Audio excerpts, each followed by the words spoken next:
Sino ba yung tinutukoy niyo rito na ano, DDS groups at products retired generals na nahalo doon sa civil society rally?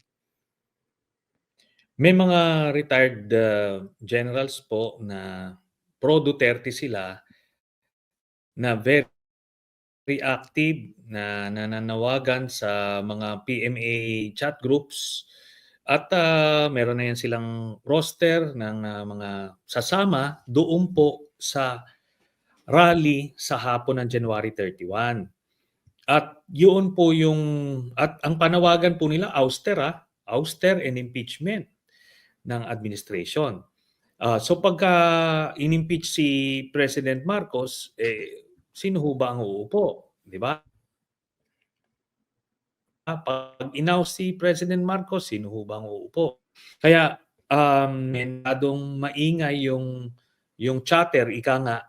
Kaya bakit kami sasama doon sa grupo na yon? So we decided to form our own rally na focus lang doon sa impeachment ni Sara. So ang objectives namin o reasons namin, una, para maipangibabaw ulit yung naratibo about yung unfitness ni Sara Duterte na maging vice president. Kasi yun, daang-daang milyon yung ninakaw at nasaksihan natin yan lahat dun sa Quadcom hearings. Then, yung mga psychological na very dangerous for somebody who may succeed as president na ating bansa. Marami siyang mga offenses, impeachable offenses na kailangan natin ibalik sa consciousness ng tao at the same time manawagan doon sa mga mamabatas na i-transmit na nila sa Senado. Pangalawa, ayaw namin na nadidilute yung mensahe kasi alam namin itong budget issue na ito ay sabi ko nga maaring legitimate yung issue, yung hindi binigyan ng budget yung PhilHealth or binawasan yung DepEd budget.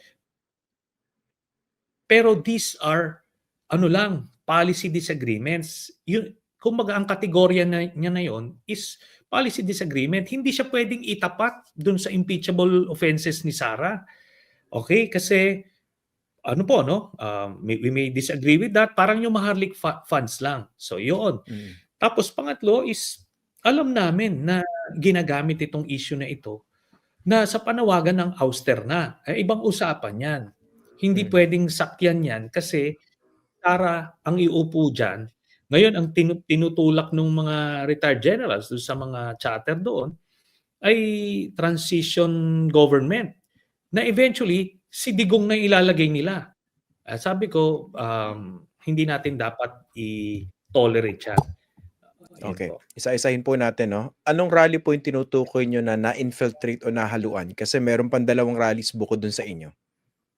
Yung sa hapon ng January 31 sa EDSA Shrine. Ito yung sa clergy. January 31 na hapon. Okay. Ito yung sa clergy, citizens for good governance. Giliwanagin ko lang, Christian. Okay, giliwanagin ko lang, Christian, na itong yung mga organizers niyan, yan sila Father Robert Reyes, kaibigan po natin yan. Sina Justice Carpio, kaibigan po natin yan. Sina Prof. Shelo Magno, kaibigan natin yan. Pero hindi naman yung sinasabi natin na sila yung mga DDS Hindi po, yung mga sasakay. Kasi sila lang yung gagamitin na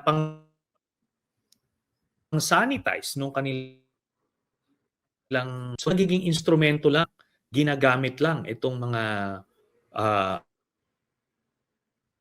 mga kaibigan natin na well-meaning citizens naman sa yun. Okay. Pero sino specifically ang tinutukoy niyo dun sa mga conveners? Kasi ang nag-react dito sa publicly, si retired General Eliseo Rio. Dahil dati siya nagsilbi sa Duterte administration. And of course, isa siya sa mga maingay. Si General Rio, isa yan siya. Dayaan. Go ahead, sige po. Go ahead, sir. Yes, for sure isa si General Rio do'n sa tinutukoy ko. Kasi bukod sa naging cabinet, secretary siya ni Duterte, never naman niyang tinira si Digong, about yung mga anomalya na nasaksihan niya doon po sa DICT, 'di ba? Sabi ko, bakit hindi mo ginawa 'yon? Nagiging suspicious yung agenda niya, kaya unless ilabas niya yung nalalaman niya dun sa panahon na nasa DICT siya, as far as we are concerned, wala siyang credibility. At in fact, talagang inamin niya na ano siya, pro Duterte retired general siya. Sabi niya may chatter, no, dito sa mga retired generals na pro Duterte. Gaano ba kalaki itong grupo na ito at gaano kaseryoso yung threat coming from them? Sabi ko nga, ang attitude po natin dyan, since galing tayo dyan, ayaw natin i-underestimate, ayaw natin maging complacent kasi hindi natin alam kung merong isang lurker na active general dyan o colonel na impluwensyahan nila o naniwala dun sa kanilang mga propaganda, pwedeng yun na maging simula doon. Kasi ang tinatawag namin dyan agitation phase. So parang nag-aano sila, ginagalit nila yung mga opisyal. Kasi ang next step naman nun is recruitment phase. So pag agitated na, pag na-recruit mo na, next nun, organizing phase na. Yun, until yun na yun, mag-execution phase na sila. Wala pa naman dun sa recruitment phase kasi so far, ilang beses na sila nag-a-attempt mag-recruit pero wala pa namang kumakagat. So hindi lumalaki yung kanilang circle. But you know how these things go, biglaan na lang yan na gumugulong kagaya nung panahon ni former President Erap. Nung una, wala ring mga involved, pero nung nag-snowball na, ang bilis. Diretso na agad sa withdrawal of support. So yan po yan.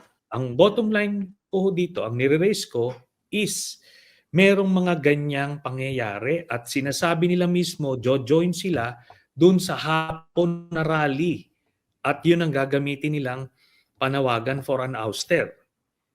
Yan po yan. Okay. And I showed you the receipts, Christian. Hindi ako nag-iimbento lang, screenshot sa kinaukulan. Kaya yun. That's where I'm coming from. So when I say na infiltrate yung ano na yan, yung grupo na yan, ano yun, I was stating it as a matter of fact.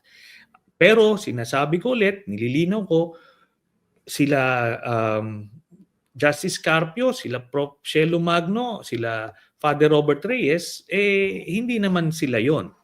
Okay, yun po. Okay.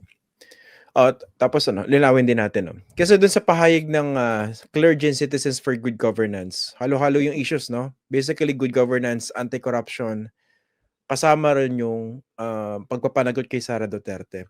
Hindi ba enough yung message na yon to actually serve as a deterrent dito sa kung ano man pinaplano ng mga sinasabi niyong humalo o nag-infiltrate? Kaya nga ho, ang kanilang gustong mensahe, lahat sila kailangan palitan. Tapos maglalagay sila ng transition council na eventually, ang ilalagay nila si Digong. Palagay nyo, itong sina Father Robert Reyes, sina Justice Carpio, ang ilalagay nila dyan, iluluklok nila, hindi. But by then, moot and academic na kasi nagamit na sila. Okay. Ilang retired generals or military officers po yung na-monitor nyong nasa likod nito? Ang nakita namin, ang mga pro Duterte generals doon, siguro mga 8. 8. Retired generals, so mga 8. Okay. Similar ba ito sa mga nadidinig ko rin before na RevGov naman? Yung pinupush nila RevGov.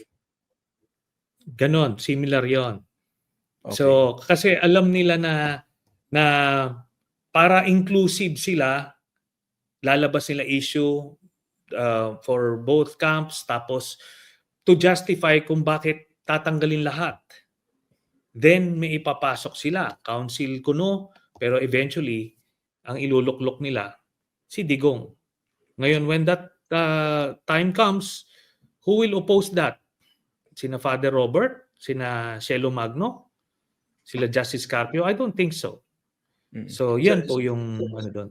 So sa plano nila, yung ang messaging nitong binabanggit yung grupo, resign all, papatanggal sa pwesto both si Bibi at saka si Sara, mag-uupo ng transition government, eventually iluluklok si Digong. Ito yung sinasabi niya? Yes. Yan yung ano nila, ang ultimate plot nila. Kung At gano'n, sabi ko, kung gano'n, di temporary removal ni Sara. sila mismo, alam nilang kung si Sara din makaupo, erratic din si Sara eh. Baka outside di Colombo din sila dyan. Di ba? Hindi irrational eh. So kaya okay lang sa kanila matanggal din si Sara to make it palatable for everyone at the start. Di ba? O kaya kita mo parang, uy, ano to? Balanse ito. O balanse sa bungad. Pero ang ending, nakikita ba nila ending? Hindi nila nakikita ending. Mabablindside sila dito.